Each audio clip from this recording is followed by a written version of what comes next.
Alma Arena, ore 17:30 di oggi, di questa domenica del derby udinese e triestino, o meglio triestino-udinese. All'ingresso dei sostenitori di parte udinese ecco che c'è l'urlo dei tifosi di Barca Alma Trieste. Il settore D, eccolo lassù, è appena entrato con le loro bandiere, è entrato mezz'ora prima dell'inizio della partita ed ecco subito gli spottò che arrivano dall'altra parte della Alma Arena qui a Trieste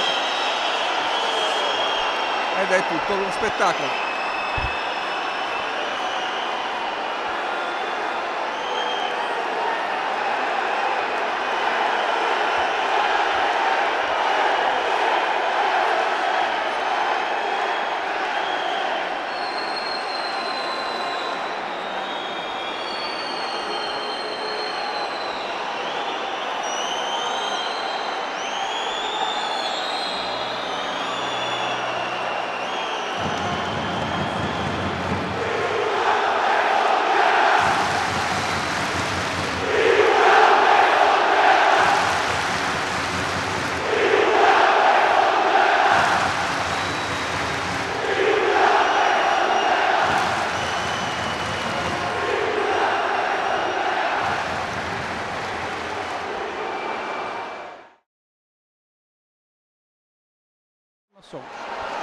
Sull'85-79.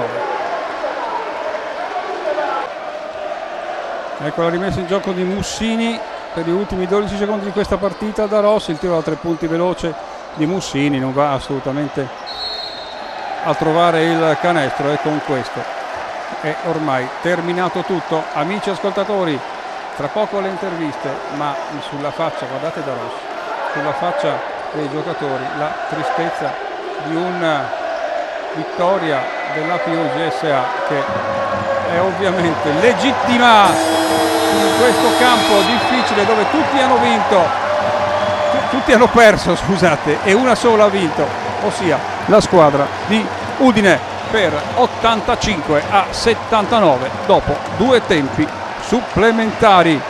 E vedete i giusti festeggiamenti in mezzo al campo dei bianconeri friulani, tra i giocatori, direttori sportivi, general manager, presidente Pedone e tutti gli altri dello staff della APU GSA che vince a Trieste contro tutti i pronostici.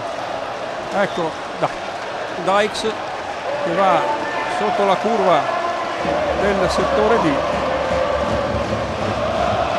che sta urlando dall'inizio alla fine, e anche il presidente Pedone con il GM Davide Micalic.